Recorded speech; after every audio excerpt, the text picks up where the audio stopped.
Tingnan nyo guys, dito sa amin ngayon, madilim. O, diba? O, eto, nakita nyo yan? Nagpain pa rito ng gulong. Ayun ang interior. Walang kukuha niya, noy. O, diba? Ayun, walang tao dyan. Ako lang, pero may narinig ko, parang may mga multo eh. Dito sa kabila, yan. Hindi ko alam eh. Mga nagtatago siguro dyan.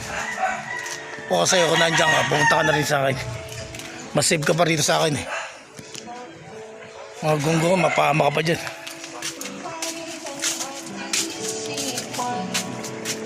Ano ba? Mga buwang-buwang.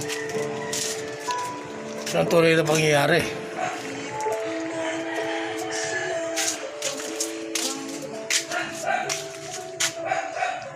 Guys, yung daming panggatong, diba? Nakikita nyo yan guys. Kapag andito ka sa lugar namin, ay nakakita nyo yan. O diba yan ang gate namin eh.